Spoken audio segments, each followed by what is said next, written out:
they don't have to do anything. They just sit there and allow the United States or Trump to self-destruct, to self-sabotage US interests. So for me, it's really fascinating to see how this summit encapsulates all of that. I guess, bottom line to you, do you think we're going to see anything come out of this at all, like any actual commitments to agreements, or it's all just words?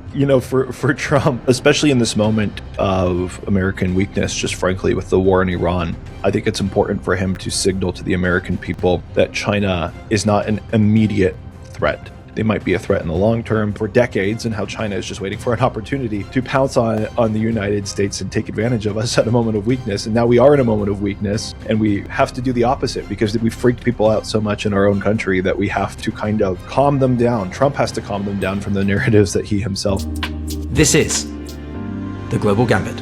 How are we going, everyone? It's good to be back. We've got another extended chat with Paul Warburg, who is Paul Warburg channel. I mean, I think you know that by now. You recognize Paul's face, you recognize my face. If you don't, why haven't you subscribed? So you're seeing our faces all the time. And that's my sort of roundabout way of saying hello, everyone, by the way. We had a good chat last time, and we were going to have a sort of chat around the China-US summit, maybe touch upon the Russia-Ukraine situation. Putin made some interesting remarks. We had the rather embarrassing Victory Day parade just under a week ago. So lots to get through, but as we were just about to jump on, I was like, Paul, would you like to chat about US-China? He's like, yeah, I have some thoughts. So, Paul, what are those thoughts? Well, I guess we should... I could start again. How did you find the summit? I don't think anything is truly going to come out of this. We'll see. At least nothing long-term. I think both sides are doing some projection. The question is, why is Trump doing this in the first place right now? There's a couple thoughts that come to mind for me. Obviously, he wants to get things out of China, but at the end of the day, he's going to China. China's not coming to him, which especially in Chinese culture, especially because Trump has gone to China twice now and Xi has never come to the United States. He's putting himself in a position of weakness, of subservience going there, whether he realizes it or not, especially from a Chinese cultural standpoint. And so I think we have to look at this entire event through the lens of what weakness is Trump currently experiencing? What is he trying to get out of it? I'm not just trying to say that Trump is the only one weak here, by the way. I think China is in an extremely weak position. I've created a couple of videos on that lately, but I think the net of this is nothing's going to come out of it. But I don't want to ramble too much, so I don't know if you have any, if you watched it, just to get your high level thoughts, and maybe then we can go into some specifics. Yeah, I mean, no, I'm not going to watch them walking down a red carpet. I can't stomach the sight of Trump, frankly, so I'm not going to give him it's like reality TV. I don't understand the obsession with watching other people live their lives when you could just live your own, and improve yourself. Ditto. No, but I mean, I don't. I just think I get it. You want to switch off. I'm not saying I always am highbrow talking about grand strategy in Chinese-US relations on a Friday afternoon. Oh, wait, I am. But no, I mean, from my perspective, look, it was largely lots of pledges, lots of pleasantries, but not many pledges. There was a lot of points vocalized, but we're not going to... There were three main areas, I would say, Iran, Taiwan, and tech. Or maybe for trade as well, or economics, because I think the most pressing matter is the Iranian situation. I don't know if you've been following that as much, but the Chinese obviously have a certain amount of leverage over China. The relationship with the IRGC is quite unique. Both sides need the other in terms of getting the war in Iran resolved. And the Strait of Hormuz opened or normalized. Taiwan, I think, was probably the most contentious issue, like broader, longer term underlying contentious issue. And the latest update I saw, Trump had said he didn't give nor take over sort of Taiwan, in that the US has retained its strategic ambiguity. But as I asked a guest just now for live stream, is Trump's version of strategic ambiguity the same as the US administration's? Because the US administration has always been strategic ambiguity as a professional position, as a position which, and therefore it's well thought out. I think Trump's ambiguity is more he just doesn't know. He hasn't given it enough thought. I don't think it's the same level of curated ambiguity, deliberate. And then AI and tech, I think that's probably going to be the most desired area for progress. because the Chinese have a lot of stuff that they want to ship, but they can't because of tariffs, sanctions and stuff. And then obviously trade war and strategic competition. But it was largely nothing. I think I called it strategic reconnaissance on another interview. Like they were what's the word? Feeling each other out, I guess. That's sort of my overview. Yeah, I think it was a stop the bleeding kind of thing rather than actually make any substantive changes. Stop the relationship from getting worse, but don't actually do anything to make the relationship better. Yeah. There were a couple things I noticed at a high level. It was interesting to me who the guests were that like accompanied Trump and his little entourage. There were a lot of them. I'll focus on CEO NVIDIA here, though. I was realizing that the topics that got brought up, first of all, it's no surprise to me that Taiwan got brought up. Like, even if they weren't going to do anything substantive on Taiwan, they had to, of course, bring it up for the cameras for both sides. But what I'm realizing more and more is that both the United States and China or rather Taiwan and China are kind of caught in a trap where they need each other. And so I actually don't foresee a conflict there for so many reasons. I've talked about this at length in other videos. But at a basic level, China needs Taiwan for their advanced microchips, especially in the AI race. And China desperately needs Taiwan, actually, because they are facing, obviously, this demographic decline, this population decline, where the only way for them to fix that, where in a generation they're going to have way more old people than they have young people to work and support, is to get more advanced in terms of technology and robotics and things of that sort. And to do that, of course, they need advanced microchips, and they also need AI to actually work. And Taiwan is the only one who has the fabs that can really do this at scale. I know they're trying to expand to other places, but you get the picture. And if China were to attack Taiwan, those fabs would be destroyed, and the people who know how to work them, they would be fleeing the country of Taiwan anyways. On the other side of the spectrum, you have a lot of the materials that are actually needed for these semiconductors, and just for any kind of computer in general, not just the semiconductors, the rare earth metals in particular, which China is the biggest supplier of. And these were two things that were talked about here. China kind of controls the supply of the materials the world needs, but China is also dependent on the outside world to turn those rare earth metals into things that are actually useful. So I think there is a trap here, in a good sense, where neither the United States or China can truly afford a conflict. And so I don't think that there will be a conflict over Taiwan for those reasons. But so, Paul, one of the things that I've sort of often noted is the media likes to portray or use certain words to frame the relationship, right? So it's either the US and China are competing, it's competition, or it's cooperation. Now, I find such a binary interpretation rather absurd. It's like it's either China wants to take over the world or is, being dominated or doesn't have anything. It's more complicated than that. Yep, I agree. I look at it with the 3 C's. I mean, I kind of like to do my own bit of academic, interpretation. But what I mean by that is simply that I think both countries try to coordinate more. I find the word coordination is more applicable than competition or cooperation, because they try to work on things where they know they have to. And then out of the stuff they just might not talk about. I don't know if that makes sense to you, but like they're going to have to coordinate on Iran. They're going to have to coordinate on trade. They have to coordinate on Taiwan. Other stuff, like they're both in Africa. They're both in doing stuff, but they don't necessarily have to talk about it. When China pressures the Philippines Navy or Coast Guard, that's not something that they have to sort of manage with the US. They just sort of do it, and then the US will send a heavily worded statement, but that's about it. I don't know if what I'm saying makes sense. Like, it's very selective what they do engage with on certain things, and then other things they just sort of never mention again. I don't know. Yeah, I think, for obvious reasons, and we're both, in the media space, there is an incentive for media to dramatize things as much as possible, and nothing is more dramatic than a rising power that is going to fight the United States for world dominance. And so we've been seeing those headlines my entire life.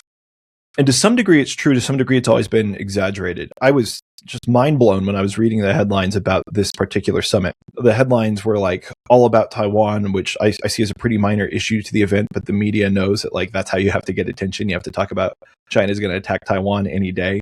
The headlines are about this. I'm going to pronounce it wrong. It's like this Thucydides trap, where you have the rising power, challenging the other big power. To a degree, those things could always be true, and I'm not ignorant of what China does in the world. But I think China's goal first and foremost, isn't world domination, but it is domination of the Chinese Communist Party within China itself. And if they could get to a point where they were stable at home, of course, I think they would look outwards, because that's what everybody always does.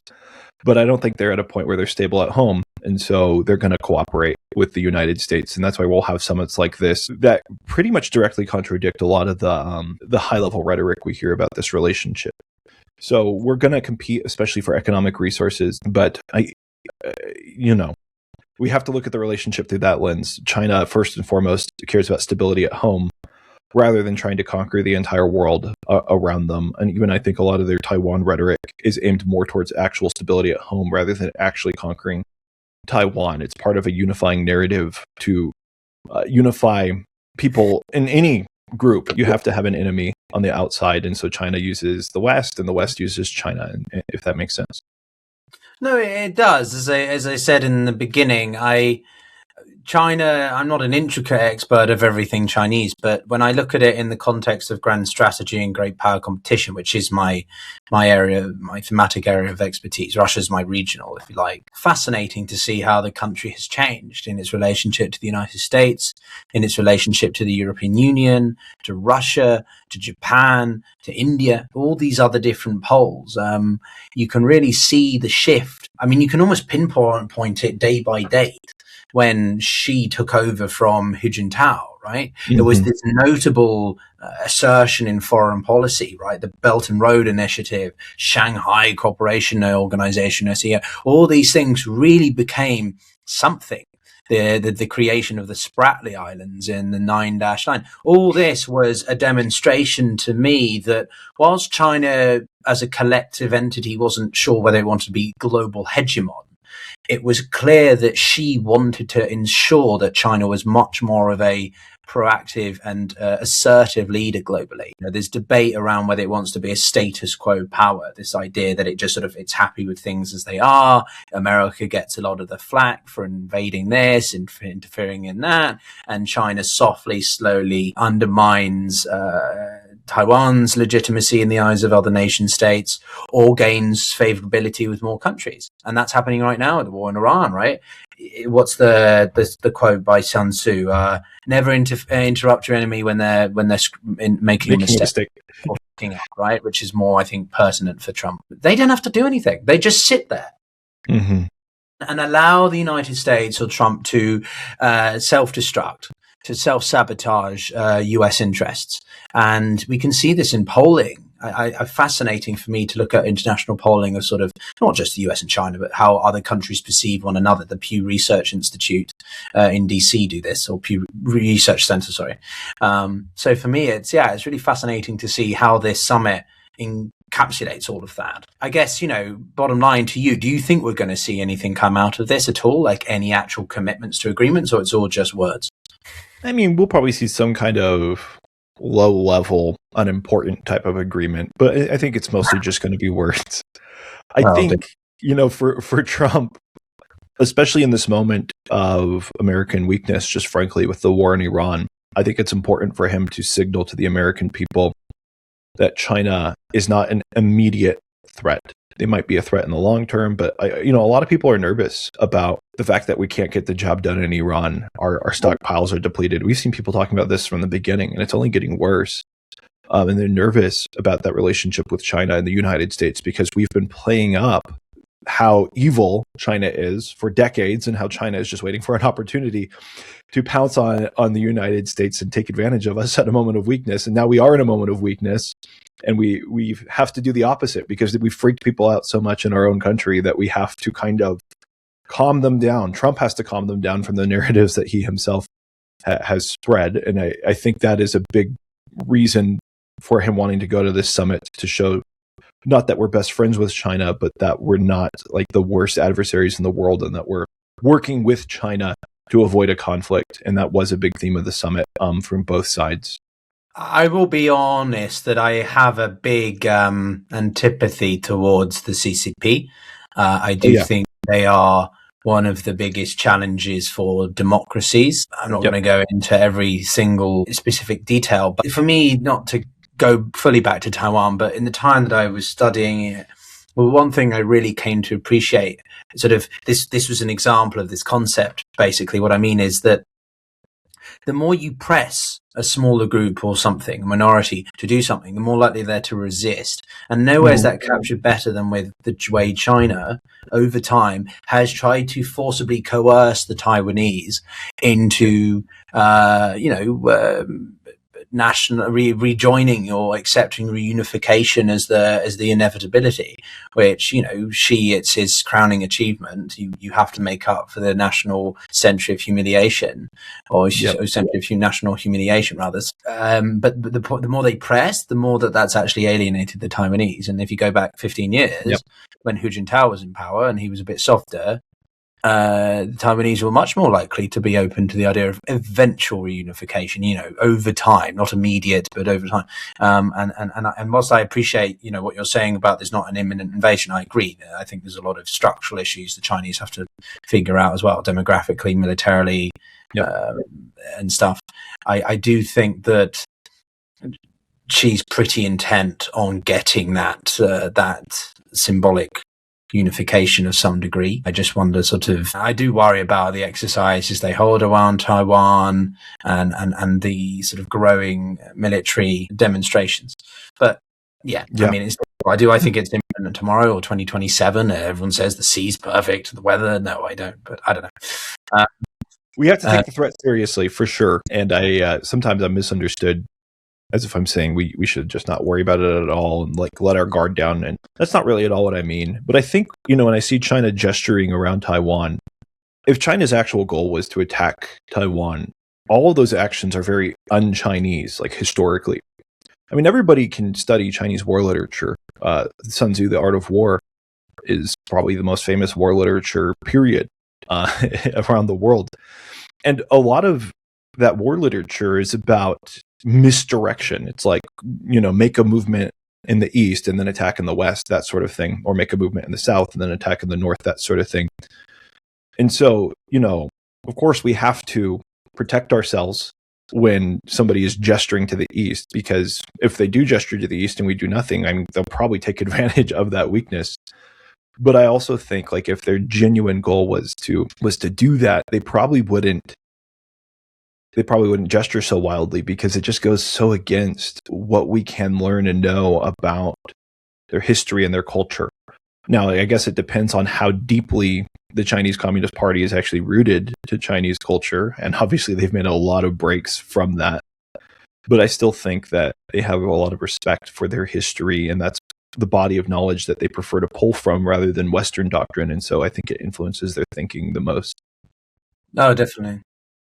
No, it does, absolutely. There's a really good series by, what's the channel called on YouTube? I was watching it over the summer last year, but I absolutely just loved it. Let's see, it might be top of my, Epic History. I mean, it's huge, got 3.1 million subscribers or something, but they did a deep dive of China's recent history. So I learned so much about the Great Leap Forward, which is a complete and utter disaster. I learned so much about Mao's successors, especially the one obviously, now that I want to mention his name, I forget. But the way that they decentralized the state and sort of brought in increments of capitalism, but with this unique model of Chinese sort of, what is it? Capitalism with Chinese characteristics or something. I think is what people call it, right? So, I don't know. I recommend people watch that series. It's really good. But what do you think this does do for the way that the world works, if anything, or nothing's really going to change? There was an interesting article which inspired me to make a video about G2. I don't know if you've heard of this concept, G2 world, which is sort of slightly different to bipolar. But I'm wondering what you think about that. Well, you want to explain G2 for you don't know? myself and for the audience? Yeah, sure, it can be nerdy. So G2 world, everybody, is basically a concept that was coined about 20 years ago by an economist, I think it was, Fred Bergsten. And he called it, some of you may have heard of Ian Bremmer and Eurasia Group, and he has a media company called G0. And G0 is basically Ian Bremmer's argument that there is no pole. There is no centerpiece of of primacy, right? The United States as the core or whatever most powerful nation, and therefore defines most things, is no longer there. China is very powerful, but it doesn't necessarily have that capacity, and the US is more fragmented or internalized or distracted. Group of two is this informal grouping of the US and China, which basically talks about that they sort of manage the world together, that they focus on the strategic implications, and they work to solve the global problems that affect us all, and everyone else in the middle is sort of, just goes along with it. Bergsten's argument is that sort of China overtook Japan, the two largest economies, trading nations, polluters, financial and trade imbalances, all that sort of stuff means that they're inherently intertwined, and therefore the concept of decoupling is complete nonsense. You can de-risk, you can reduce your engagement, but you can't completely decouple, which I think is true. But that's largely the concept. It's largely fallen out of focus now because of Trump and stuff, but some people thought that maybe it would be rekindled with this meeting. Yeah, I widely agree with that. I think there's, at the very best, it would be extremely foolish for both China and the United States for us to decouple. Now, unfortunately, something being completely foolish doesn't mean it's never going to happen, as we've seen with the United States and a lot of things they've done. We have to remember that the current administration is only going to be around for so long, and they're wildly unpopular, even among, conservative people. The Trump administration has a net negative approval rating, even among conservatives now, I believe. The data changes all the time, but the last time I looked, that's what it was. And so things are going to change. And so the idea of self-sabotage, I don't see that as permanently moving forward for the United States. I could be surprised, unfortunately. But I think it's totally true. The United States and China, for better or for worse, need each other. Here in the United States today, we complain, and maybe rightfully so at this point, about how much of our manufacturing had been moved to China. But we very rarely focus on the fact of the benefit that we get for that, which is kind of part of why it happened in the first place, was we get really cheap goods in return for that. It was more efficient to manufacture things in China, and we could consume goods that we really wanted. And so while some of our jobs might have been lost to China, a lot of our lifestyle that we enjoy in one way or another ties back to China, and also vice versa. China needs the world that the United States has created, as much as they might talk about alternative systems to the US dollar and things like that. The trading network that has made China as prosperous as they have become has been largely based on the US dollar, and China's not ignorant of that.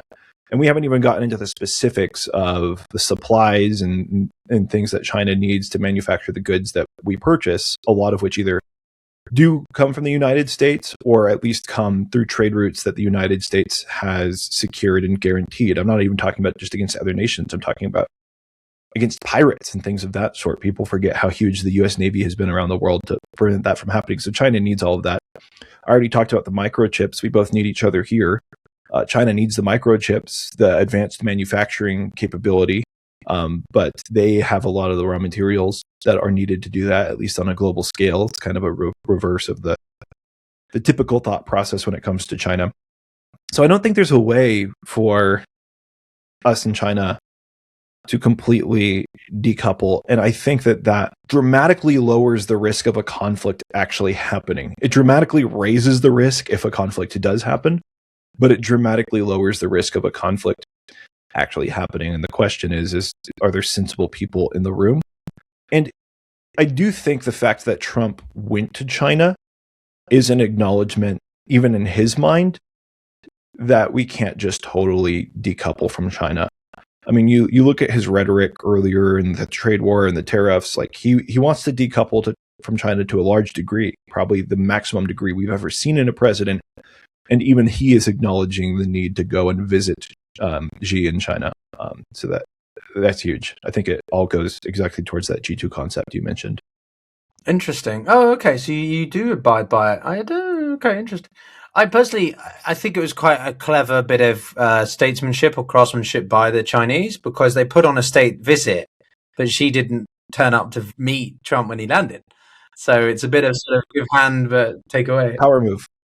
Yeah, very much. So I guess as we transition to the next part, like, what does Russia think about this? Obviously the Russian relationship with the US is in a unique position. I'll call it that because of Trump's unique relationship with Putin. But of course, it has a very imperative relationship with China. So yeah, Russia's totally subservient to China at this point. To get the materials to continue conducting its war, it needs to get those from China. If they want to sell off their gold to continue funding the war, China is basically the only major buyer. And so their economy is becoming further and further denominated in Chinese currency, which means effectively the only things they can purchase come from people who will accept Chinese currency, which China is, predominantly the only country you can do that who will actually have the things that Russia wants.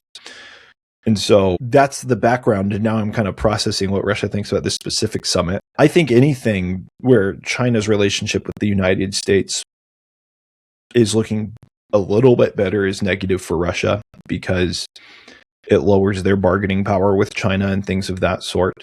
When there's a bigger wedge between China and the United States, it's better for Russia because China's in a worse bargaining position. They still have to sell their stuff and make some profit. And so they might be willing to give Russia better prices and things of that sort and accept higher prices from Russia when Russia is selling energy to them. So I think, I don't think it's a huge shift at all in any direction, but slightly negative for Russia if you consider all those things. What Putin said, let's just start with that actually. He said, I think that the war in Ukraine is winding down. Oh, sorry, he didn't say war. The SMO is winding down. Yeah, I don't know whether to believe Putin's comments on the surface, but I think the fact that he had to say that is significant. So he might personally still want to just fight the war for as long as possible, but he knows he has to signal to his people that the war is winding down.